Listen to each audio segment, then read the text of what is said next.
Pastor David Larry, DL, from Orlando, Florida, Harvest Church. I'm here with... My name is Joey Chen. I pastor Sunset Church in San Francisco. Yeah. So, Joey, we've been hearing a lot about the reality of the Great Resignation since COVID and then in the past couple years, whether it be like statistically or even like anecdotally.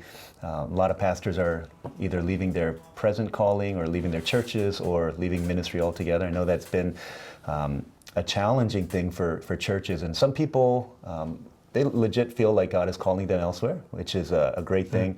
Then there's others who are either because they feel like, yeah, I don't want to do this anymore, or I feel like, man, I see other people doing it, so maybe I should exit too. How have you navigated through seasons like that in your life? I definitely have felt various seasons of like wondering if I should go. Some of it's healthy, like considering different moments where I'm trying to figure out God's calling. Some of it's just selfish. It's like I long for something and I don't know how to quite figure it out, and wrestling through that. COVID definitely made that harder because the disruption to personal church life. Recently, when I was wrestling through that, if I should kind of stay or go, I think what was very life-giving to me was finding, like being purposeful to find people who are not in my church. I asked them to meet with me we met like twice a year. And I would keep them updated by email or video chat and just be like, can you pray for this question of if I should stay or go? And then steward that with me as I'm wrestling with this, struggling with it, because I don't want to do this apart from trusted people. Yeah. And I gave them permission to like challenge me and like get into my face, and one of them did, and I really appreciated that. That's awesome.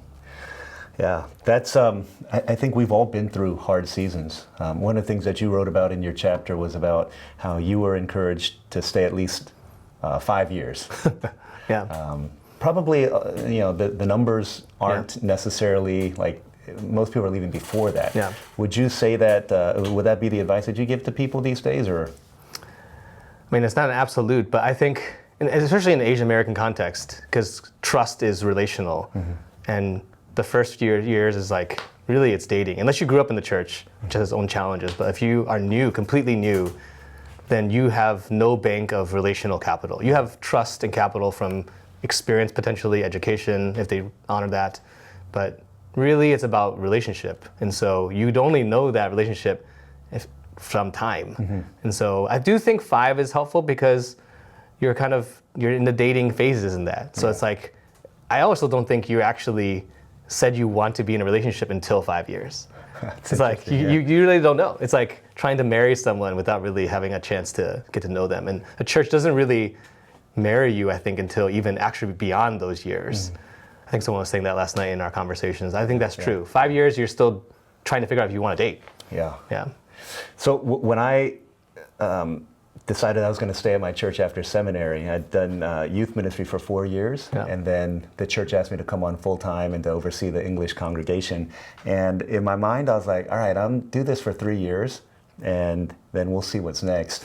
And I presented that to the senior pastor. Honestly, wow. Yeah, and he's like, well, I said, can it be a 3-year contract? And he's like, no, it's got to be 5. So the jump in my mind from 3 to 5 was pretty huge, because I'm like, dude, if there's something else after 3 years, I don't want to be tied to it for 2 more years. But like looking back, I see the value in that. He said you don't actually see fruit, not much within the first 5 years. Right? And so it's, again, like you said, building relationship, building capital, getting to know the people. And it was interesting. Eugene Peterson says pastoral ministry is planting sequoias, right? So just in it for for the long run. And I think that's been helpful for me to navigate. Is that sense of calling, right? What is pastoral ministry? Is it what is my role as a pastor, shepherd to my flock? Is it a calling or is it a career? And I think that perhaps maybe there are people who see it as a career, kind of like if I'm Kevin Durant and things get hard, I'll jump ship to the Golden State Warriors or something like that. But maybe sometimes we can see it like that. When things get hard, I've got permission to leave and to explore something else that might be more helpful for my career. How do you see just the importance of a pastoral calling when it comes to like the difficulties in ministry? Just defining calling is always challenging, I think. I think most people probably start internally, or you're in relationship to your connection to God and what you sense from Him speaking to you. Mm-hmm. But I think articulating that calling is a community thing is, in some ways, even more importantly than your personal one, because your personal one has to be affirmed. Mm-hmm. You see the early church affirming Paul to be sent out in the context of community, right? Right. And they called him, and it's not just his own personal. You see him actually actively pursuing visions in the personal calling, but it's in this context of community too. And so I think that calling, if like your affirmation from community, but then I don't think people maintain those conversations in a church. Okay. So you ask that question when you interview someone. Right. Right? Like, do you feel called, and how do you feel called? Do you feel called to this location, this place? But like, I think having that conversation in a healthy, honest way on a regular basis is good for the church and for the pastor. Like, I remember one of my friends sharing with me, this is a really healthy calling conversation in a church. He led a church when it was small. It got larger, but he was not the larger church kind of pastor.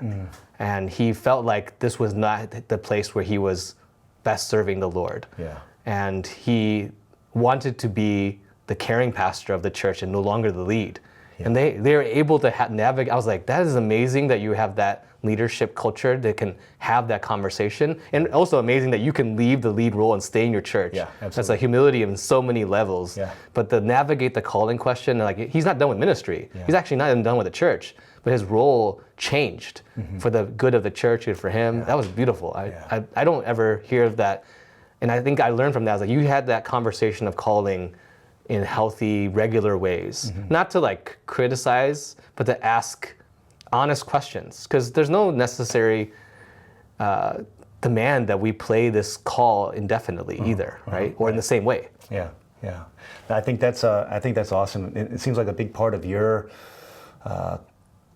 kind of crystallization of your call comes not only through what you've been hearing in your walk with God, but also just the affirmation, encouragement, questioning from other people. Yeah. And maybe that's something that a lot of Asian Americans aren't willing to hear or willing to receive, or find it difficult to have those upfront conversations. It is hard. Yeah. I mean, from wisdom perspective, I remember wrestling with the question, honestly, too early in my ministry out loud.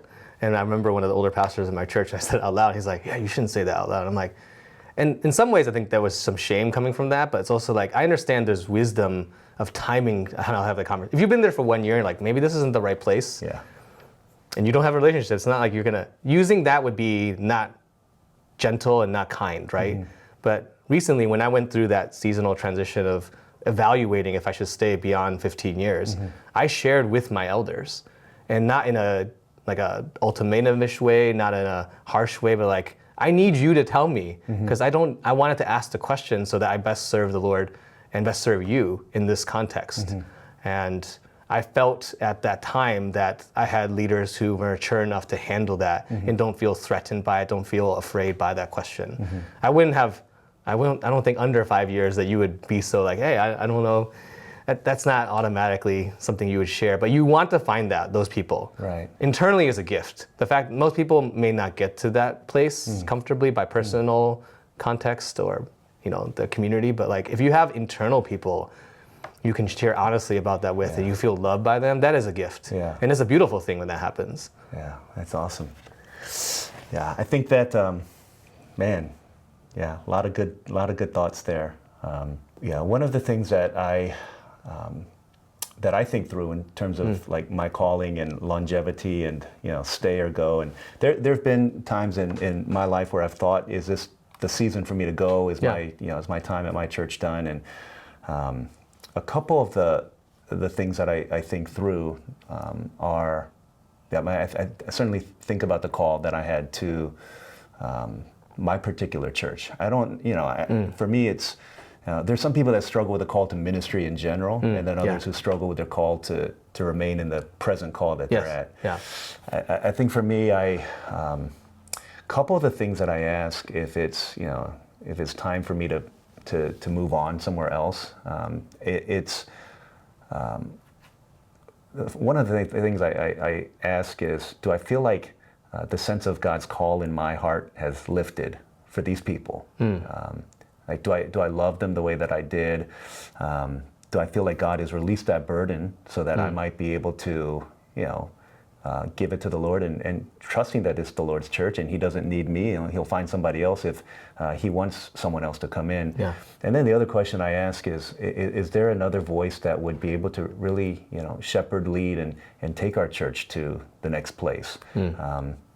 But those are things that I ask, and certainly when I see where I am as a calling from God, it really helps me and turns my focus back to asking, do I love these people that I'm called to love and serve? And sometimes, it's hard to do that, but the difficulty doesn't mean that the call is lifted either, and that it's time to go, right? Yeah, what you just said there about like being willing to ask if someone else can lead in this role in a way that would be beneficial to the church. I realize calling requires a level of humility to ask hard questions about yourself, which means you need to have a sense of your own calling to the Lord that's distinct from your identity as a pastor or leader. How have you wrestled with that? Because I think that's something I'm ongoingly struggling with. I'm not only a pastor, but if I only identify my calling in that way, I'm all kinds of unhealthy. Yeah. Well, I think that some of the challenges, as I talk to some pastors who are struggling through, should I stay, should I go, should I leave ministry altogether? One of the things that I see is that oftentimes we get to this point of decision and we start praying like, God, show me what your calling is. What's the next step for me? But calling in ministry doesn't come in a vacuum, right? It's part and parcel of our relationship with God. And so prior to all of those conversations, I think there has to be that understanding that, first of all, I'm called to be a child of God. And as we walk with God and as we're praying with Him and having a warmth in our relationship with Him and intimacy with Him, I think the questions of calling, I feel like they should become clear, because it's not just I'm turning and burning and doing the ministry grind, and then all of a sudden I hit this bump in the road and now I've got to really seek the Lord and figure out if I'm supposed to stay or not, as opposed to I'm walking with God. Some things happen that cause me to question my calling. I think it becomes a lot clearer than as we've been walking with the Lord. I don't mean to sound overly simplistic with it, but I think that just speaks to the inner life of a pastor. Like, we've got to be walking with the Lord, got to be growing with Him, got to wake up and hear God say, "You're my son," or "You're my daughter, whom I love, with whom I'm well pleased."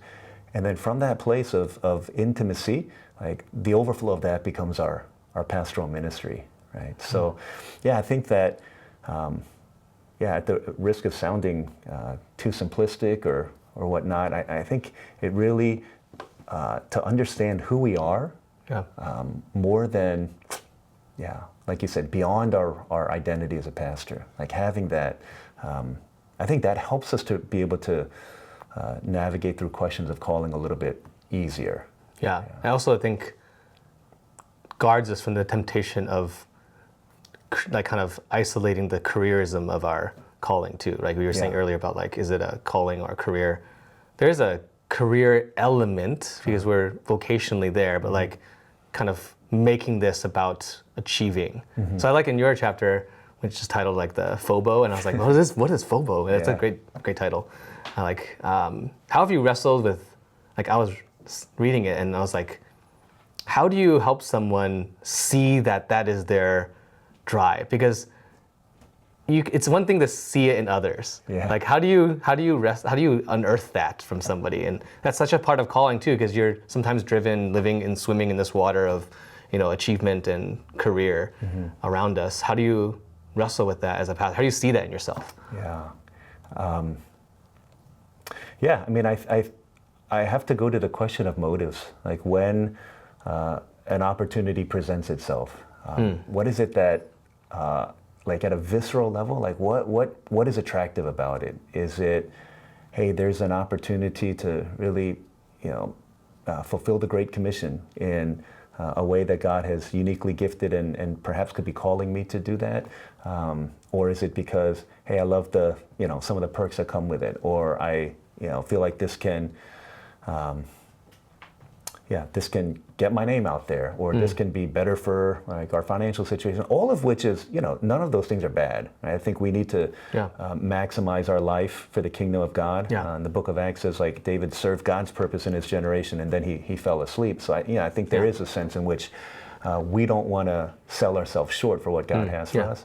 But I think it really is like, number one, doing some real hard soul searching and like, what is it that's driving me to this? And then, like you said, having people who, and it probably is helpful to have people outside of our church, people who, we say we need friends as pastors who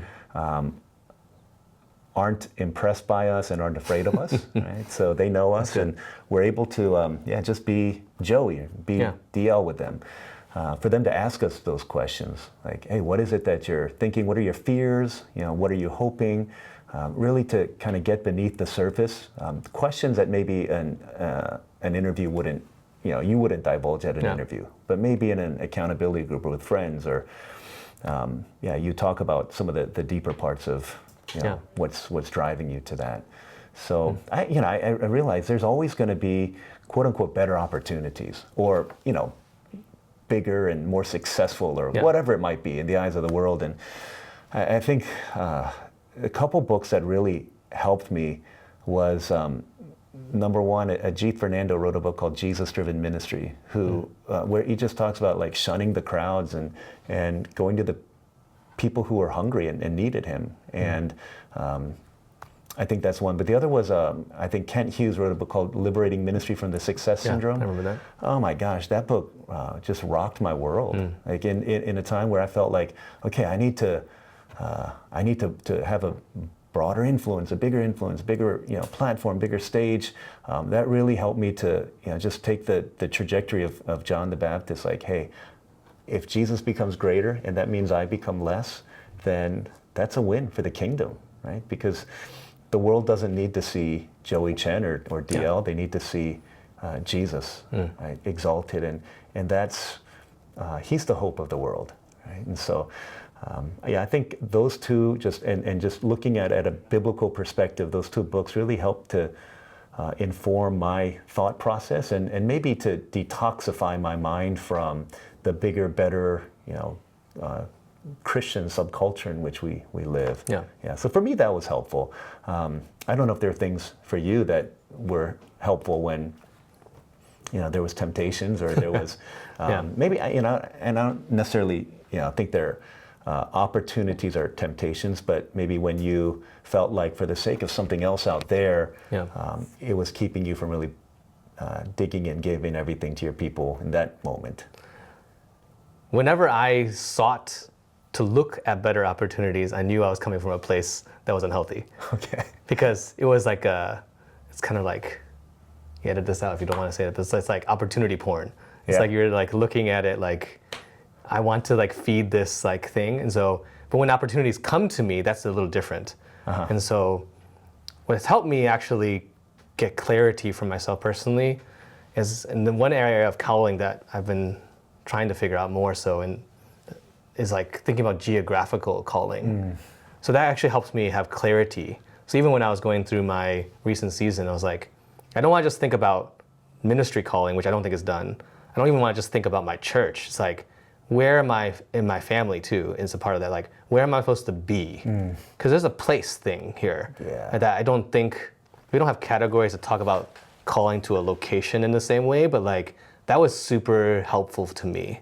Because I'm like, I know I'm not done with this place. And that helped me kind of wrestle when things would come, because they're usually not where I was. That's awesome. I was like, and having that, actually, when I was wrestling, that was the clearest. I had no idea if I should be in my church. Still, I had no idea. Like that, but I was like, this is a place that I feel like God has uniquely called us to. That's awesome. And some of it was tangible, like he put us into a home, which is a miracle story, and there's some things that he did I feel like I want to steward at this season. So, but having that was a gift. That's helped me kind of wrestle with the phobo a little bit. It's like, this place, I'm not, for whatever reason, this place is the calling for my family too. My wife that was the one where she speaks mostly into it. It's like locationally, also relationally to that too. So how our relationships have formed in a place is like, those roots are actually quite significant. That's huge. Yeah, when I think about my journey to Orlando, in that decision-making process, I had a conversation with somebody who was saying how Chuck Swindoll was ministering in Boston, and very laborious, difficult, fruitless-seeming ministry, and he was ready to give up ministry and say, I don't think this is what I'm supposed to do. And then he came out to California and just started thriving. And what this pastor was encouraging me was, you have to think about, okay, you've got a certain seed of the gospel, and the ground, the soil in which you plant that seed matters a lot. So for him, the seed that he had wasn't germinating in Boston, but it was flourishing in California. So I think, there's something to that, right? Because, people in Northern California, very different from people in Orlando. Yeah. Right? Yeah, that's why we'd start trying to have conversations of location too. And that helps with like struggles of seasons too, because you evaluate where do I feel like God wants me, use me in that category, and wrestle with that both there's a lot of practical things. Can you actually live there? Yeah. Can you, like those relationships, your school, your children, to play a big role in that? Yeah. I think those things are helpful in those seasons to anchor and wrestle with. Yeah. When I think of like what I would say then to a pastor struggling with this call, I just think, what do I do when I struggle through? Number one, I remember the initial calling. I remember like the fact that God has called me there and why he did and how that was, and just kind of revisiting that. And then I remember God's faithfulness through it all, like through the different challenging seasons and the different hard situations and the different tragedies and the suffering, and how God has been faithful in that. And it really anchors me to know that God, who has called me here, has faithfully led me through many of those things and will continue to do that. And then if it's time to go, then I can just rest in his love. Like if I stay, God will love me. If you go, God will love you. If I go, God will still love me. And I think at the end of the day, that's what matters most to me. Yeah. Yeah. That's good. Those memory, like moments, kind of having those tangible kind of historical moments to kind of reflect on. Just like the people of God had stones, they have to remember. Yeah. So he's calling us to remember. That's good. Like having those moments where your ordination or different things to affirm why you were in the place, both good and the challenges, and how God was faithful. That's good. Yeah. Yeah. Instead of letting the question of struggle and if you should stay or go, if that's the question you're asking, hit you reactively, I do think what's helpful is to proactively do it and not let it come when things are. Usually, it only comes up when things are bad, because then that's when you retreat. But I think like steward the question in a healthy way, and allow it to be part of how you engage with the Lord and engage with people who are speaking into your life. Like do it. That's why I suggested, and it's not fixed, but like time frames, because it gave me it helped me, because I was like, I'm not gonna entertain this question reactively in this season, because I've already made a spiritual commitment to kind of ask the question at another time, purposefully, and that was helpful for me. Yeah, that's awesome. Yeah, I just, I think that throughout Scripture, like God often called people to hard places too, right? John the Baptist said, "I'll be a voice in the desert," right? Not easy stuff, and Isaiah preaching to people who, see and hear but never really get it. So yeah, I think that hardship can be a great opportunity for us to reevaluate our call, and maybe the Lord will say, I'm releasing you. maybe he'll say, I want you to persevere a little bit. But Paul does write to Timothy, 1 Timothy 4, he says, so that they may see your progress, right? So to be there long enough so your people can see you grow and see you change. And then, maybe the Lord will say, I've got another calling, church calling, ministry calling for you, and then to entrust the church to him and then pursue what God has faithfully. So, it's not easy. Pastoral ministry is not easy. More and more challenging, I think, as we progress. But the Lord will give us what we need, right, in order to. He's building the church. Yeah. Yeah. Amen.